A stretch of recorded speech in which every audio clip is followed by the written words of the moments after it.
Ladies and gentlemen, thank you for joining us again in this series about the Cold War, living under its shadow. And today's guest can tell us a great deal about his own personal experiences, Mr. Curt Hahn.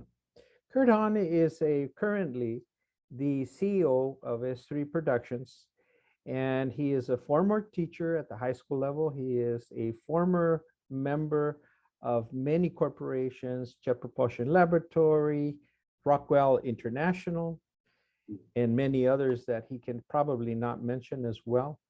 And Or they even won't prior to mention- that, Or I say, or they won't mention me. oh, they won't mention you. And prior to that, also, he retired from the Navy Reserves as well, as an operations specialist, senior chief petty officer. So your background is really tremendously long, working in the world of electronics, if you will. We're going to talk about that today, and then your experiences during the Cold War. Let me start first and foremost. Let me take you back to high school years when you were a student and starting to think about you may be recruited, you may be drafted and go to Vietnam. What were you like in high school? What was going on at that time, and the beginning of the thoughts of Vietnam? I graduated high school in 1973. The draft was still going on, but it was winding down. And that's important, because if I'd have graduated a couple of years earlier, I'd have gone to Vietnam, just by definition. So about, I don't know, somewhere during my senior year, halfway through or so, let me back up for just a minute, take a slight detour. High school was something I endured, nothing I enjoyed. Okay. My last 2 years, I lived in shop and science classes. So with that, be that as it may. About a year, somewhere in my senior year, my counselor calls me into his office and he says, well, your life is over. Excuse me? And he says, you have two choices in your life. Yeah, I go, yeah. And he says, you're going to go to Vietnam and die, or you're going to go to McDonald's and you spend the rest of your life surrounded by fat. And I thought, wait a minute. I'm 17 years old. I didn't graduate high school, and you're telling me my life is over. And he said, yeah, because your SAT, ACT, PSAT, XYZ, PDQ test scores are pathetic. Your grade point average is pathetic. So your life is over. I'm thinking to myself, do I have a choice? Yeah, Vietnam and death or McDonald's. Okay. Stamp, next. He says, community college, you're not going to college, forget it, Well, it didn't take long for me. Remember, I'm stupid, right? I've just told that if I go to Vietnam, because remember, the draft was still going on. If I went in the Army, I was going to go to Vietnam and die in the dirt. If I went in the Marines, I'd go to Vietnam and die in the mud. If I went in the Air Force, I'm not smart enough to fly an airplane, so I'm going to go die on some runway someplace. About this time, the Navy had a commercial on TV. Join the Navy, see the world. Oh, yeah. And I remember, let's think about this for a minute. Death, death, death, join the Navy, see the world. So as I pondered that for a minute, I thought, if I'm on a ship 20, 30 miles off the coast, some guy can't shoot me with a rifle. Brilliant. Brilliant, you said. Brilliant, I said. And it certainly beat death, death, death, and McDonald's. I couldn't imagine spending the rest of my life, you like cheese with that, please? So when I graduated high school, I went in the Navy Reserves for that 3-month period of time from high school to my birthday in September. My birthday was on my 18th birthday was on a Saturday. I had my draft notice in my hand Monday, and I was in boot camp on Friday. I have no idea what my draft number was. We were in boot camp the first or second day, and the guy comes on and says, who's got draft notices? We all held them up, and he collected them all, and that was the end of that. But I often reflect on that, tell a 17-year-old kid, your life's done. So what did the Navy say? What did they sort of have to go back and find out what you're good at, making hamburgers? No, with the the Navy, Navy? what the military does is when you show up at the recruiter's office, they give you a test. They call it the ASVAB test now. I don't remember what they call it then. And it's this test you take, and it's multiple choice, and you basically fill it out. And it rates you on what you're good at and what you suck at. And it gives them a score. Depending on that score, it tells you where you rate in terms of what training is available to you. And from 0 to 100, you know, if you're at 85, they don't want you chipping paint and painting decks and, you know, because you're a waste of talent. I don't remember what my score is. It was long ago and far, far away. When you get to boot camp, you take a longer series of tests, more defines what you want to take. And so when I took this test, they said, okay, you can be one of 5 things. You can be an operations specialist, a quartermaster, an oceans tech, weather guy, or whatever the 5th one was. We'll guarantee you one of the 5. 17 years old, I have no idea what they're talking about. You can be one of the 5 though. Okay, I'm not the smartest guy in the world, but I got 5 things to pick from. And I said, okay. And so I enlisted. A week, 3 months later, I was in boot camp.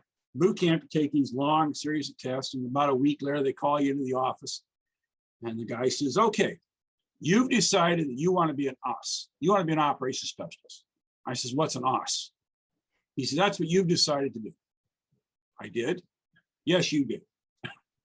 I was sort of thinking getting into weather. No, you have decided after our counseling session, you want to be an OS. Do I get a choice? Yeah, sign here. Okay. I have no idea what an operations specialist is, but by God, I'm going to be one, And proud of it. And I'm proud of it. Yes, sir, Bob. I have no idea what I'm getting into. What it is nice, it? It was nice to know I made that decision, though. Oh, yeah, and the mystery sustains itself. What is an OS? Yeah, it's you're basically work with computer equipment, communications equipment, radar equipment, and basically a huge data link system where it ties. It's kind of like an air controller sort of. You are responsible for bringing in all this information and presenting it to the powers to be to go fight the war. We were playing video games long before video games became popular.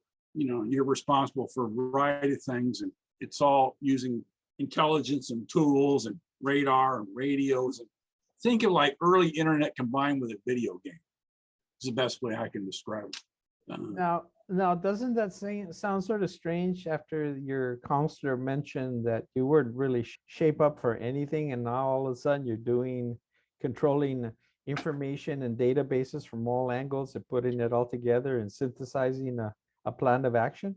My own personal belief, and I believe it still holds true today, is if you're not going to college, you're some kind of loser. If you don't fit this standard mold, you're done. Mm-hmm. And I think that's part of what they were looking at. I don't fault the guy. It was just, remember, this was 1973. This is what, 40 some odd years ago, 50 years ago. Mm-hmm. But I still think a lot of that exists today. So if you're not into a 4-year institution track, you're pretty much have no options in life. So the world of technical or hands-on fields or trades are really not in their radar, and they figure, well, since you're not a 4-year graduate, then there's really no future for you. So, and if you look at high schools, I'm being very general, partially based on what I saw in teaching. The military is frowned on because you're a real loser if you go in the military, even though it's actually harder to get into the military than it is to get into college. But that's a whole nother, we'll bring that issue to go on. Yeah, but for me, it was the smartest thing I'd ever done. You thought it through and you planned it that way. I sure did. According to what I'm hearing, it's like every step was actually very planned. By somebody, probably not me, but by somebody. So how did you end up getting on the ship, and then where did you go? Well, that operations specialist is a very seagoing rate. I mean, that's where they do their job, is out at sea. And I didn't like the idea of enlisting in the Navy and sitting in San Diego for 4 years. I mean, yeah, that's nice. I wanted to go join the Navy, see the world. So I got out of school, and a week later, we deployed for 8 months overseas. Got to go out and see the world. Where did you go? Where did you start? We left San Diego, went to Hawaii, Japan, Philippines, Hong Kong, Singapore, Pakistan, Kenya, Mauritius, Rodriguez Island, Taiwan. That was the first time. The second time was the same place. Well, Korea. There's probably a couple of places I forgot about. So did you get to see all of them? I mean, did Yeah. you got off the ship on each one of them? Yeah, Rodriguez Island is a English protectorate out in the middle of Timbuktu nowhere in the Indian Ocean. And we pulled into there, and Chief came down to berthing and says, okay, you and you are going on liberty. Get your whites on. What do you mean we're going? You two, you're going on shore. We are? Yeah, get your whites on. The boat leaves in half hour. Be there. What's on the island? Don't know, don't care, but you're going to go find out. Another decision you made, huh? Yeah.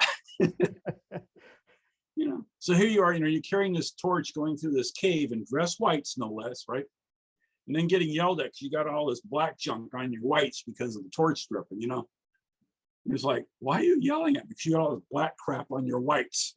You're the one who told me to hold the stupid torch. Never in there. So did you find safety on the ship, being the fact that here we have Vietnam somewhere, and the Russians are all over the oceans as well? And were you able to be in a protected area? Part of our mission going into the Indian Ocean was the Russian fleet was there. And we were the first group of Navy ships that visited the Indian Ocean in who knows how long. So we left Pakistan and steamed down to the Gulf of Aden, where the Russian fleet happened to be anchored. And we anchored right in the middle of the Russian fleet. And you're sitting there I was on the bridge watch, and every morning at 7:30, all the guns and missiles would point at you. And you're sitting out there thinking, well, I think I'd rather go back to the mud, or I mean, this is your first thought was, well, I mean, nobody was panicking. Nobody was worried. It was just, what do we do now, George? And then but that would last maybe 20 minutes, and they'd lock up all their fire control radars on you. And you're thinking, well, okay, this would be a spectacular way to go. I mean, you're not worried. I mean, this is what you've trained to do, but you're just thinking, wow. And then about 45 minutes, they turn everything off and ignore you, I mean, that was, what's the word I'm looking for? I won't say scary, but adventurous, So it was just you guys and a series of other ships out there, or It was just us. And approximately how many Russian ships are out there? 15. Ouch. So if one of them had fired, you wouldn't have known anyway. You would have saw this puff of smoke, and then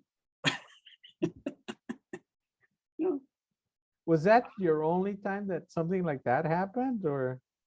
Well, the second time was 1976. We were down in Subic Bay, and I was standing the radio watching combat. All of a sudden, the radios all came alive. They call it the, and I'll get this wrong, the Oak Tree Incident, where the North Koreans came across the border and they interfered with the U.S. Army cutting down this oak tree, and it killed 2 of the Army officers in charge. There's a whole story behind it, which I don't remember, but it was at the DMZ. And so they were notifying everybody and his brother. And I was again, my job was to notify the command if anything happened. We were the duty task force. Our job was to respond to these things. And you're hearing this live. This isn't the news. This is real live, And they're running up the recall flags, and they're bringing all the troops back to ship, and everybody's running around crazy. And a couple of days later, I forget how it ended, but basically the United States had this huge task force off the shores of Korea saying, we're going to cut that tree down, and you're not going to stop us. If you do, that's the end of that. You guys will not exist anymore. We didn't have to go, but it was just that idea of hearing this live, and notifying people and then marching them all, get it all freaking and panicking. And again, I wasn't worried about it. It was just, oh, okay, well, this is what I signed up to do. And, away we go. Now, you were still in the Navy when, in the reserves when, the United States entered Iraq Yeah. and Desert Storm. You shared a little bit of that with me once. Tell us about that. Well, you have to understand, I went in the reserves in 1978 and I retired out of there in 2001. And when you spend most of your adult life practicing for the moment the flag goes up and you have to respond. They were going to call my reserve ship up for active duty, and we were going to go down off South America and do drug interdiction work for 6 to 9 months. So another ship could go to the Gulf and fight the Great War. But they wouldn't tell us anything. It wasn't until I cornered my counterpart in the corner and literally, stood him up against the wall and said, what is going on? And he said, well, they're going to call you guys all back to active duty. And I said, well, gee, it'd have been nice if you'd have told us. Now, we were afraid half of you wouldn't show up. I said, dude, I got my stuff packed and I'm ready to go. I'm not that stupid, but I can figure this out, that something is going on. They're not telling us something, They would say, well, if you want to go, you have to voluntarily go. I says, no, because if I do that, I lose my reemployment rights. But I'm ready to go. So if you call me. Anyway, the war ended. We were supposed to go on a Sunday. The war ended on a Wednesday. It was like, darn, because that's what you spend your life getting ready for that moment. And it didn't happen, You weren't going to go into the Gulf War area. You were No. going to go down south. So, would the experience of going down there be the same as going to the Gulf? No, but it probably would have helped my career. Probably would have made E9 instead of retiring as E8. Again, looking back with 2020 hindsight, it is what it is, and it was. And people think I'm crazy because I wanted to go, but I mean, you got to understand that mindset. That's what you spend your life training to do. Cold War has passed, the original Cold War, 1947 to 1991. And, you experienced it from different perspectives, most of them being in the Navy. How do you perceive all those years, both your experience in the Navy and what was going on around the world, since you were in it rather than, reading about it? Well, again, it's what I signed up to do. I know when I was in the reserves, I'd been to Korea, I'd been to Japan, Alaska, Canada, Mexico, places in between. We were up chasing this Phantom Russian sub off Alaska one year. Kind of interesting. The ship I was on had a Helen Keller sonar, and here we are chasing a Russian sub. I mean, it is what it is. My dad, I was born in 55. My dad was in the Army at the time, and I didn't know this, but they were going to recall him in 61 for the Cuban Missile Crisis. I didn't know all this because I was only, 6 years old. That came and went. I've learned more about the Cold War since I've retired and reading about it than I had, but I'm also young enough or old enough to, do the duck and cover drills in school and, civil defense and air raid warnings and all that kind of, Was there any talk or dialogue in the Navy about the Russians and about the Cold War? Well, again, it was the Russians were the bad guys, back when you had a clearly defined bad guy, not like we have today. So everything you geared to do was against the Russians. Well, you've been in the Caribbean. You remember the Bear bombers? Yeah. Every time a Bear bomber would head our way, we'd go to full combat alert, a whole 9 yards, getting ready for this airplane to overfly us, which you couldn't see except on radar.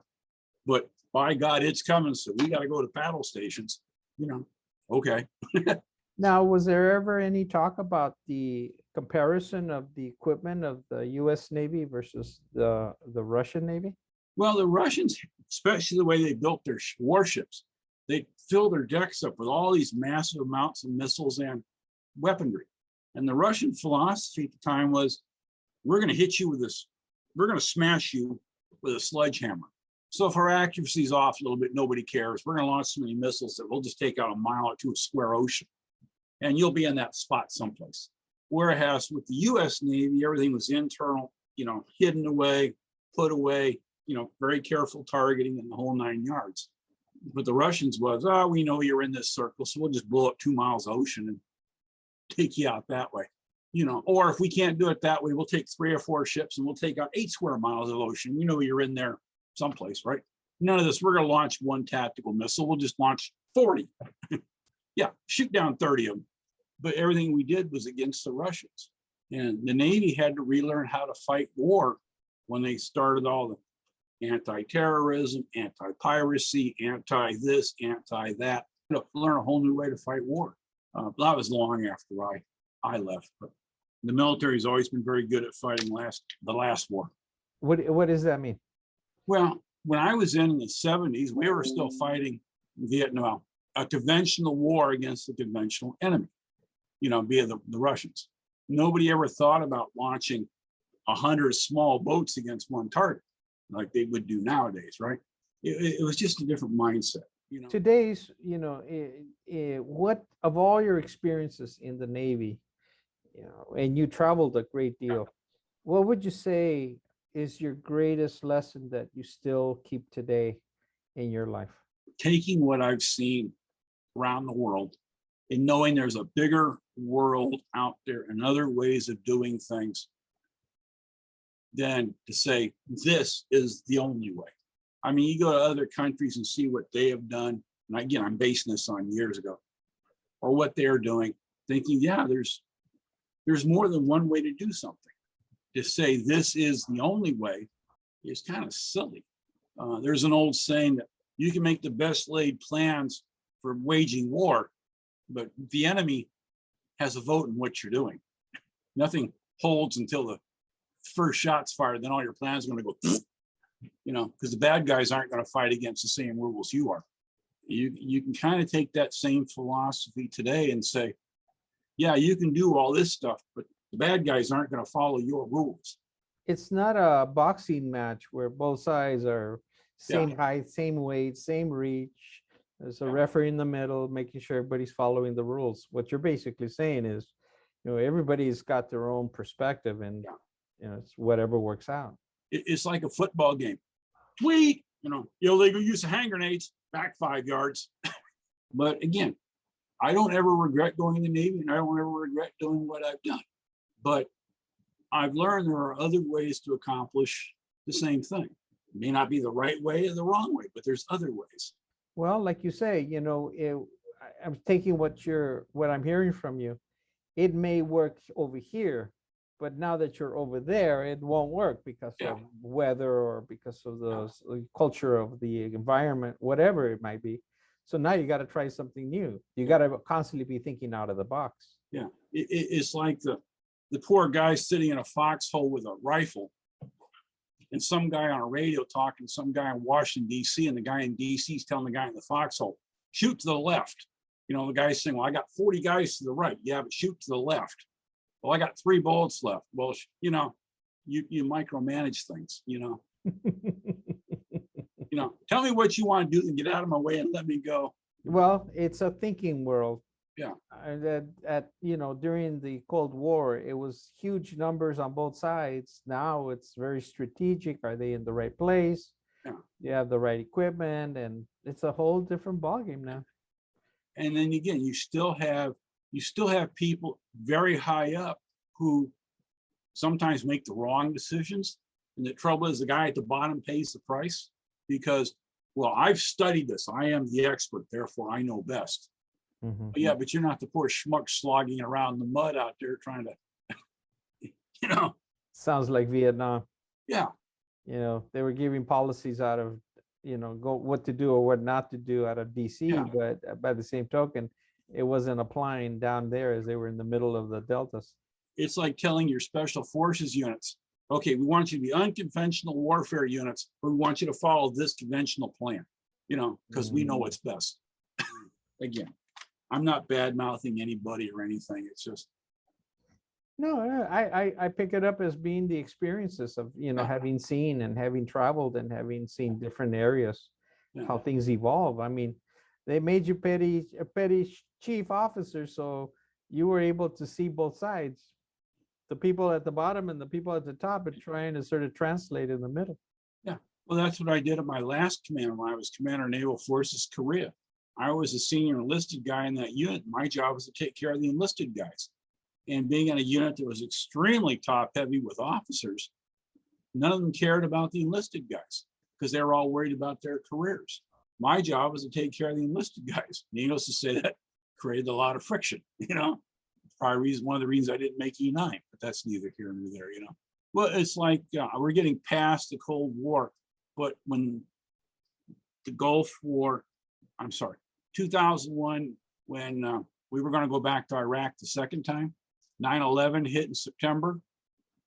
And my first thought was, that I'm going to be here 2 more years. I'll be here for 30 because the country's now at war. They're not going to let me retire. And I went into the office there and said, well, you're going to retire in December. You're old, you're fat, high year tenure, you're out of here. Yeah, but we're at war. Yeah, but that's nothing to worry about. You're old, you're fat, high year tenure, you're out of here, right? Fat or outdated, Yeah. because everything had, switched over with the technology. So Yeah. rather than train you guys, I guess they let you go was the Pretty much. option at the time. Whether that was a good thing or not, I don't know. It was a thing, you know. It was what it was. It is what it was, and it was what it was. Mr. Hahn, we are approaching the end of the show, unfortunately, but I can't thank you enough, first of all, for your service, obviously, for that. And all the great choices you made as a 17, 18-year-old. They were brilliant. They were brilliant. I must have really been a genius back then. But I'm glad you moved away from being a hamburger flipper, and look at all the great things you did serving the country and also being an educator as well. So I applaud what you've done, and I wish you continuous success in everything you do. I thank you very much. It's always great fun to come talk to you on a show. Thank you very much for being on the program and on the series, The Cold War, Living Under Its Shadows, how you experienced it. And I got to tell you, you made me laugh. I want to thank you for that. Well, I got to close with this. I do have my dad's Cold War veteran certificate. I have mine. If you go out to the Pat Museum out in Shirako Summit, they have different walls for different eras. And my name is on 3 of those walls. And my name and my son's name is on the Global War on Terrorism Award. And I know it's not much, but I never quite fit in any one category. I sort of covered. Oh, it's a wonderful story, because I think it's something in record of what you've done, of the great work you've done. So I want to thank you for that. You know, but anyway, I'm not a big warmongering fan. It's just, I did it because I wanted to. Sure. Sure. That was the time. That was the whole idea, that, we didn't make the choice of the circumstances. No. We were experiencing it from our own perspective, given what we were given at that time. Mr. Hahn, thank you very much. I look forward to doing the show, and I want to just give a heads up. We're going to do another show in the near future. Talk about your flags. You send your flags around the world. I don't want to get too heavy into that one, because I think that's a marvelous, marvelous project, and we're going to talk about that unto itself. Okay, I'm ready whenever you are, sir. Thank you, sir. Thank you for being on the program, Mr. Hahn. All right. Adios.